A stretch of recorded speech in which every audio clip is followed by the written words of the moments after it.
Good morning, friends, and welcome back to my channel. Today I'm going to bring you along for the most delicious chicken noodle soup recipe, plus many leftover makeover ideas for this soup, how to really stretch your dollar when it comes to making the soup, buying the meat.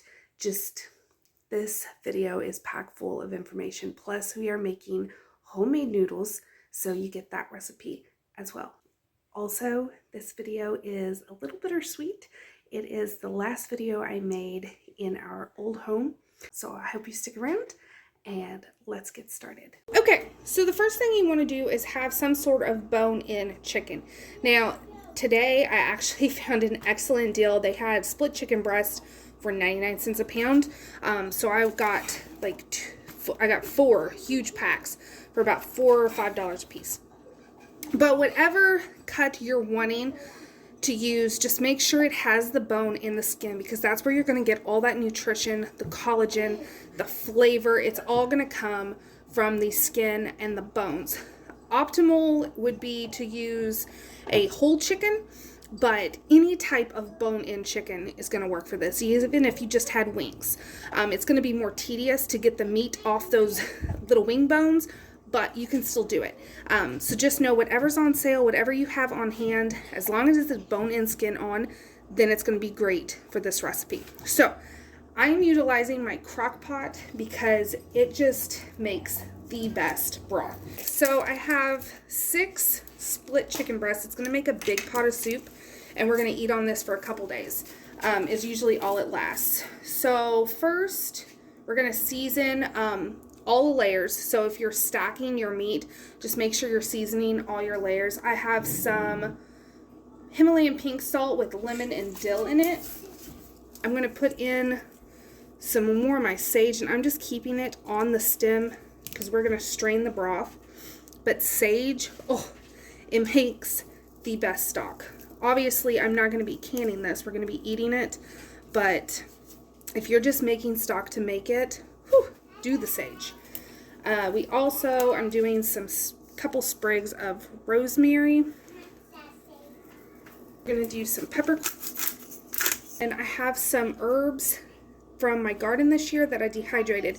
This is a mix of thyme, oregano, and there may be a little bit of basil, but I think it's thyme down here and then oregano up here. And then we'll put the rest of the chicken on. Now there's going to be vegetables in our soup, but I still want to throw in just a couple things just to give the stock even more flavor.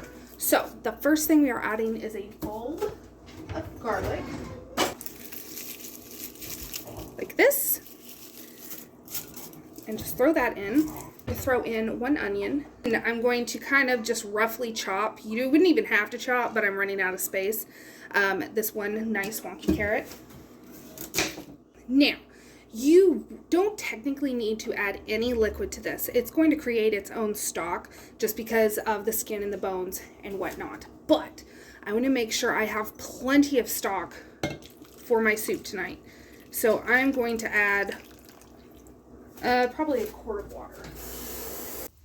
So that's 1 quart, because you want to give it room to make its own stock as well.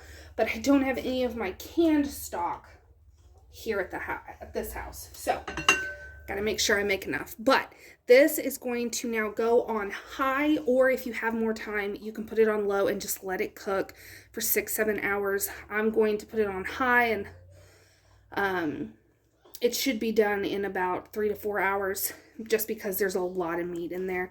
But don't stop watching, because we're going to get ready to make homemade noodles. So to make the egg noodles, it is super simple, and I promise you, once you make them homemade, you're just always going to want homemade. And these can be frozen, they can be dried and stored in your pantry. It's really nice to make a nice big batch, and then you have them on hand. But today is not that day. I will bring you along for a bulk egg noodle make, because it's kind of fun, kind of cool.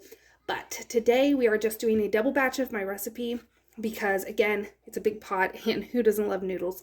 So I have 4 cups of just regular flour, and then to that I'm going to add about 2 teaspoons of salt, and then just get that get that mixed in. And then you just want to kind of make a well in the middle of your flour.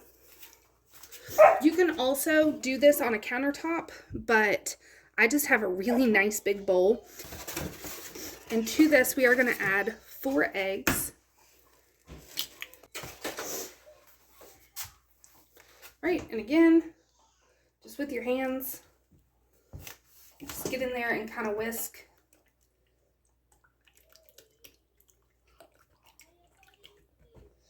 And then as I'm whisking, I'm just going to start incorporating more and more of that flour in. Okay, so once you get it worked in pretty well, you can see this is still a really dry dough. We are going to add a couple tablespoons. You can use water or milk. I'm going to use milk. You just want to make sure you don't add too much at once. We just want it to come together. So there's 1, 2, and we'll start with that and then go from there. Once your dough comes together like so, we clean the bowl. Now we're just going to knead it until it becomes smooth and shiny. Okay, so this is the dough after I've kneaded it for about, I want to say about 10 minutes, 8 to 10 minutes. It's going to be a stiff dough, but I did it on a clean surface, didn't add any type of flour or anything, and you can see like it is not sticky at all. This is perfect, and it is smooth. And it is nice and smooth. So now I just have it in kind of a disc. So now I'm just going to throw some saran wrap over this and let it chill until we are making our soup, because this only takes about 3 to 5 minutes to cook in our stuff. Okay, so this has gone for honestly closer to 8 hours on high because it was just filled with so much meat. It took a while for the meat on top to get done, but you can see we have a delicious broth going on down here. Once your meat is done, you want to remove the meat, strain the broth. I'll show you what to do with all this next. After you take your meat off the bones, save those, and we'll throw them back in the pot. Fill it up with water again, fill it up with a couple vegetables, or actually, honestly, probably just pour these vegetables back in and just let it run all night. And then you'll have more broth for a different meal. This is just one of my mini tips to really stretch your buck.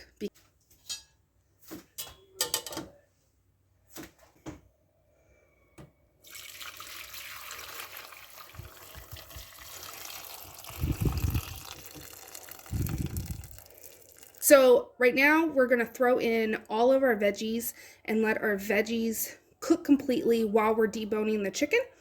This is just a great way to kind of utilize your time well. So the first thing I have is celery that I already chopped because I was using it in different recipes.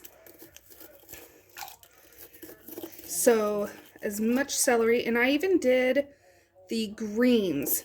Those leafy greens are packed full of flavor, so do not throw those out. And then I still have my crock pot on my counter. It has the veggies that we use to make the stock, and then all of my veggie scraps from doing an onion and some carrots. They're all going right into the crock pot. And then we have a whole onion. Throw that in there. And then carrots, again, as many or as little as you want. And then we're just going to bring this up to a boil, reduce it down to a simmer, and just let all the vegetables cook. Okay, so real quick, I just wanted to show you what I'm doing, like my setup. So I have my stock right here that has all of the vegetables in it, and it is going. I have the crock pot that we cooked the chicken in. I have the leftover vegetables that we cooked in the original stock. I threw those back in. All the scraps are in there. I filled it up with water. And as I'm deboning the chicken and sticking it in this pot, any type of bone or skin, anything that's not the pieces of meat is going right back into the stock pot. And this is going to give us a whole other meal. Plus, this amount of chicken is more than enough for this huge pot of soup, plus at least one other meal. So this is a great way to meal plan, meal prep, however you want to say it, without even trying. Because it didn't take any extra time to do this. No extra equipment, nothing. So I just wanted to show kind of what I was doing. And yeah, so I'm going to keep doing this and then finish making the soup. Okay, so I got all of our chicken shredded up. Now this, I'm going to just throw in as much as I need, and then the rest is going to get put in a Ziploc bag, thrown in the fridge, and then we'll be able to make a couple more meals out of it during the week.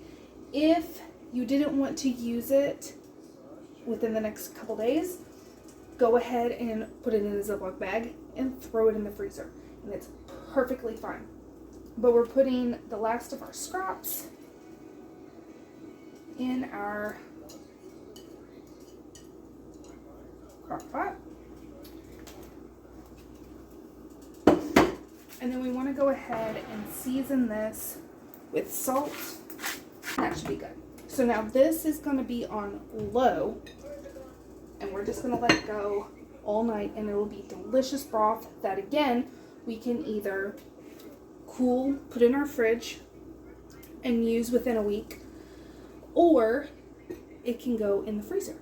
You could also can it if you wanted to can it, and you could even can your stock with your meat and just do it for the time of meat. The only catch is we use sage, so I wouldn't want to can it because sage will turn bitter. But if you didn't use sage, it's fair game. Go ahead and can it up if you want. Okay, once you're ready to use your pasta dough, you can do this one of two ways. If I had a rolling pin, I just roll it out as thin as I can get and then cut it into strips with the pizza cutter. But today we are just going to be using the pasta maker. It's a hand crank. I'll show you how it works. Doing a rolling pin method, I'm just going to lightly flour the surface and then roll this out, slice it to the size and length that I want the noodles, and then just let them sit on the counter for about 10 minutes, just to not dry, but dry out just a tad. It just makes it easier to put them in the pot and they won't clump together to make one big noodle. If you're going to be using a pasta maker,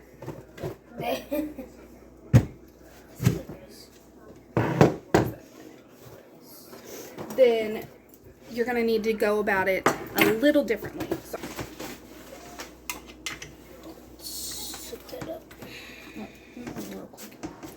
Okay, so get yourself some flour. We're just going to flour our surface.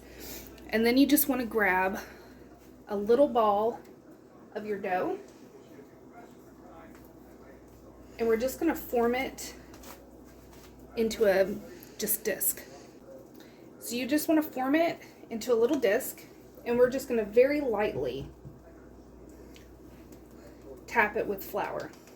Get off all the excess, because all this is going to do is help it go through the machine. And then you want to start it on the biggest setting. Take your dough,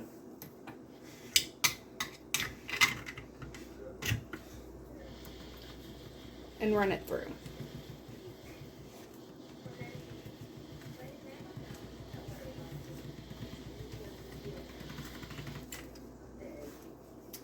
So now we have this. And so this is going to be the same process. We will lightly tap. We're going to move down and make it one notch tighter. Run through again. We're going to keep doing this until it is the thickness that we're wanting.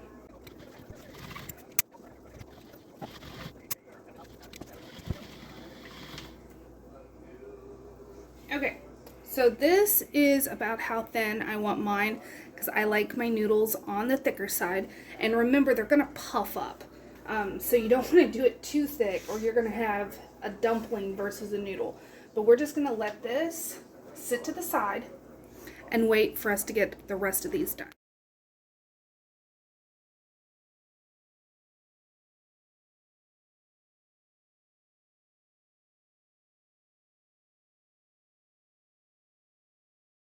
So the veggies have been cooking for probably about 15 minutes. So we're going to go ahead and taste it and see how much we're adding to it as far as spices.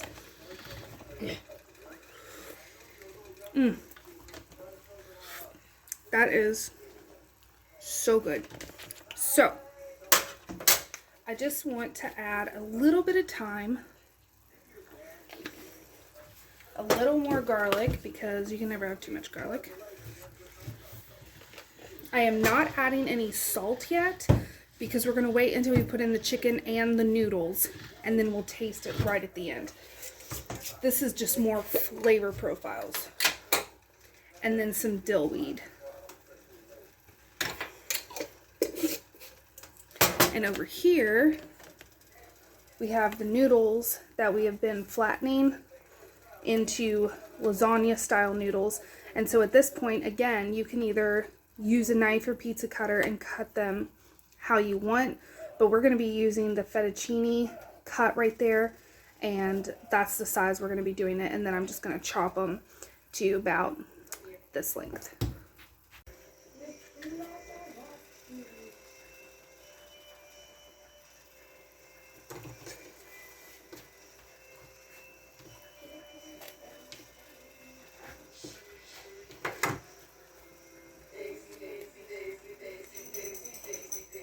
Okay, first I wanted to show you the stock. This went all night, and you can see how beautiful and rich it is. This is going to be so good for future meals. Okay, and here is our soup.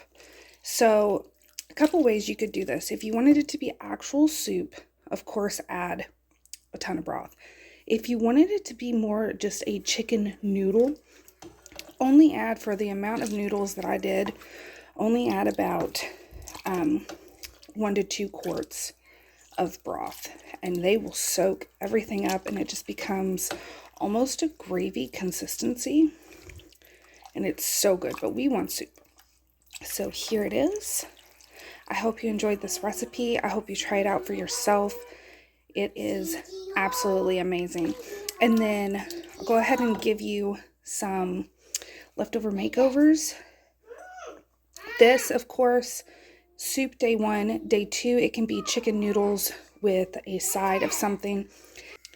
You could also turn this into a pot pie filling, add some peas, add some potatoes, and thicken up whatever juices you have left, and it makes a delicious chicken pot pie. You could also turn this into a casserole. So again, thicken up leftover liquid, add some sour cream in there, top it with some breadcrumbs or crackers, buttered crackers, and bake it. Delicious. It's awesome. And then with the leftover chicken that we had put in the fridge and the leftover broth that we're going to put in the fridge, those you can use your imagination on. Like, so many meals for just that original $8 to $10. We'll just call it $10 because this is a 10-quart stock pot. So this is a lot of soup. So I hope you guys enjoyed.